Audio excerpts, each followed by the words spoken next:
Welcome back to the channel, everybody. So we're going to go ahead and watch this new video that IGN just dropped. It was for Halloween. It says Halloween cuts deeper than other 4v1 games. Okay, so this is one of the previews that they just dropped. It's 8.5 minutes long, so it shouldn't be that much of a long video. I'm excited for this. I see a lot of people who played it at PAX uploaded clips. Man, I need this game to drop, bro. I need this game to drop. And of course, I got my, oh no, you guys probably can't see it from here, but I got the Halloween stuff. I got some stuff I got to build because I got to showcase more Halloween stuff in the background. Hopefully you guys stay tuned for next week. I got my office tour and house tour video going down, but I love you guys so much. And thank you all for the birthday wishes, man. I appreciate y'all. Let's not waste no time though. Halloween gameplay. Let's get it.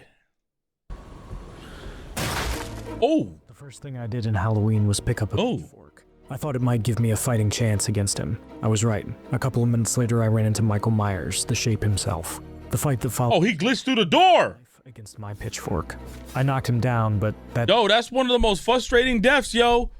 Well, it's funny when you're streaming it or playing games, but who else would be pissed if Michael Myers glitched right through that door, bro? Against him. I was right. A couple of minutes later, I ran into Michael Myers, the shape himself. I'll be sick. It was quick. His knife against my pitchfork. I knocked him down, but that didn't mean I won. He's the boogeyman. Give him a minute and he sits right back up. But it was enough time for me to get a head start. If I wanted to survive a night in Haddonfield, that would have to be enough. Oh my God. If there was ever a film that was primed to be an asymmetrical horror game, John Carpenter's Halloween is it. Ooh. But after spending some time with it at PAX East, what makes Ilphonic's latest stand out isn't the asymmetrical horror structure, it's everything around it. Unlike most asymmetrical horror joints, Halloween isn't just a 1v4 game where Michael takes on a group of Haddonfield residents. It's the story of the town of Haddonfield, and what happens to that town when Michael Myers walks the streets. I wasn't just trying to save myself or the other folks I was playing with, I was trying to save the other people in town, too. Oh! Michael's here for everyone, including you, but he's especially interested in special targets, who are named NPCs scattered throughout Haddonfield. Keeping them alive means getting to them before he does, and letting them know there's a masked killer on the loose. Conversations are claustrophobic. I can barely see what's around me. Every time I'm vulnerable, every time he might be behind me. But once I convince the person I'm speaking to that the threat is real, we can help each other. They can call the cops, I can hand them a weapon, tell them to hide, follow me. Yo, this is crazy. I don't think we've ever had something like this in any of the 4v1 games, whether if it's Texas Chainsaw, which was like 3v4,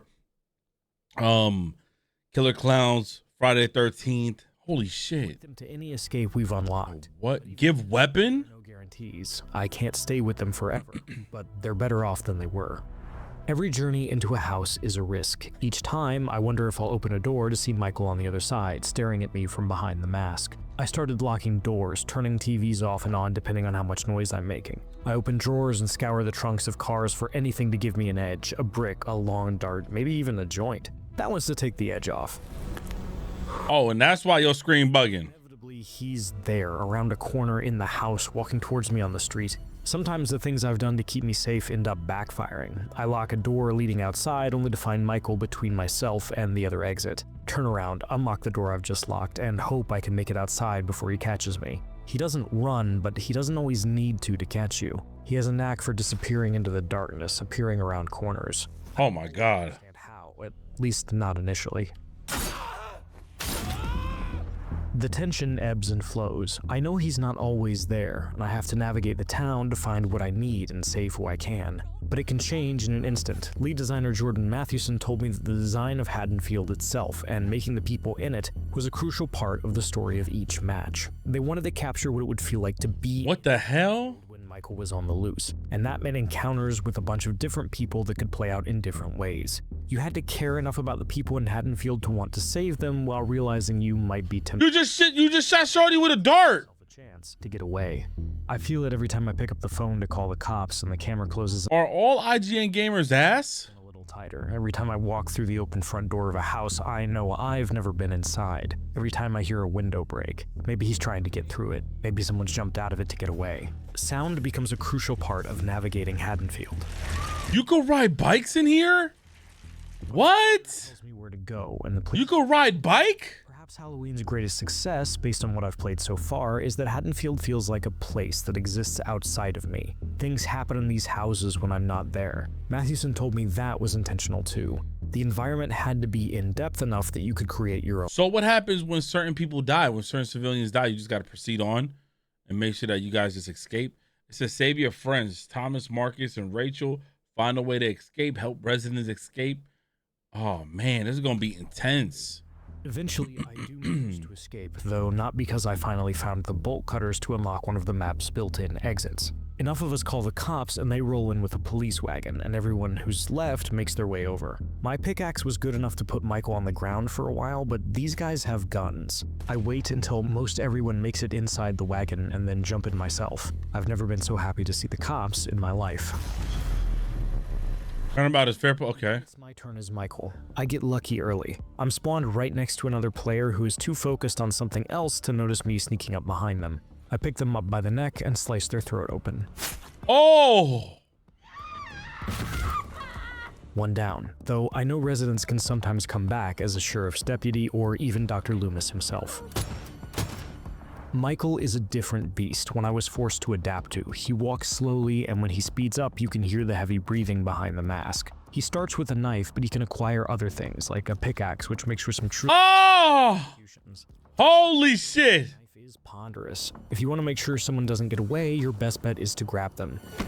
Oh! His victims long enough allows him to track them even if they get away. Locked doors only slow him down. Pickaxes and pistols might look like they hurt, but he'll just rise again. He feels like he does in the films. He's the boogeyman. But how do you put that into a video game and make it compelling to play and play against? According to Chief Creative Officer Jared Garrettson, it meant building the entire game around Michael. Ilphonic builds their games around the killer. They don't just slot them into an existing framework. In Michael's case, that meant watching a lot of Halloween and realizing that the core parts of Michael's identity was being able to move around in the dark.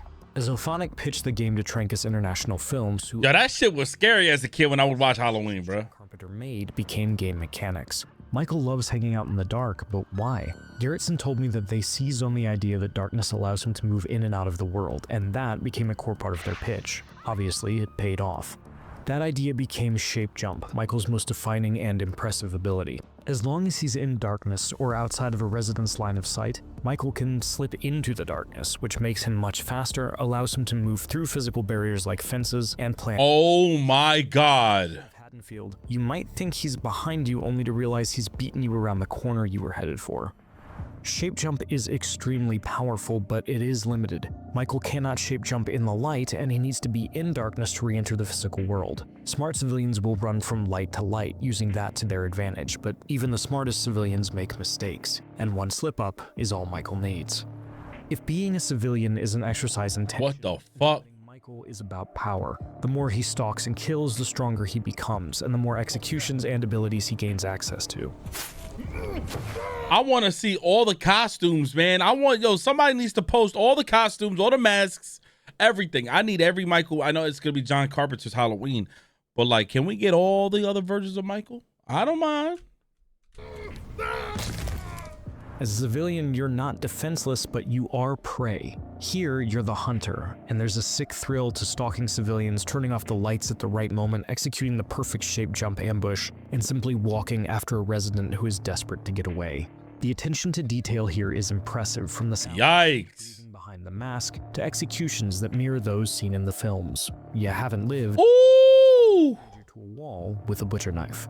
I focused on the special targets and managed to get all of them, but the real cat and mouse games were against the other players. Even if they did manage to knock me down, it was only a matter of time before I was back up and on the hunt. By the end, I was even taking on the cops. All I needed to do was get them alone. I ended up securing a minor victory, even if I was too late to the police wagon to take out another resident. Asymmetrical horror is hard, but what I loved about my time with Halloween was how different it feels from everything else in the genre, while simultaneously staying true to the films that inspired it. As a civilian, I'm not just fighting for myself, I'm fighting for my town. As Michael, I wasn't trying to just get other players, I wanted to wipe out a town that was actively fighting back. I haven't played anything quite like it, which makes sense because despite its... I think that's the biggest selling point that's different from every other one. Is that, yeah, you know how like in Friday the 13th and all the other games you would have to find pieces to get the boat running or the car running. This time you got to help out civilians and all these other tasks. Shit reminds me of like Among Us a little bit, just obviously in a larger scale. But this is exciting because I want to kind of get into this game And I can't wait for them to show the single player, because they said there's a single player in this game where I think you play as Michael, if I'm not mistaken. There's still nothing quite like Halloween. If Ilphonic can continue to hit on what makes Halloween tick, we might have something special on our hands. Horror films have given us a lot of scary guys. Oh! He burnt that. Oh, shit! For more previews of the biggest upcoming games, check out our recent. Holy crap! And for everything else in games, keep it here at IGN. Man, I need a demo. We need a preview, y'all. Can we please get a preview of this game? Please. Please, John Carpenter's Halloween. We need like a preview of this game, man. I'm excited for this. I don't care, bro. September, the perfect time, because September month is like the build up for like Halloween and all this other shit. So this year I'm going all the way motherfucking in. You know what I'm saying? And if we get this game, y'all better get this game in this motherfucking chat, because we go play this motherfucker. Y'all better get this game, because I'm gonna get this game. And we're gonna play this shit. We're gonna rotate all the viewers and shit. We're gonna rotate everybody, so we can all take turns, man. I love y'all so much. I appreciate y'all. And hopefully you do buy this game. I'm out here though. God bless. Peace.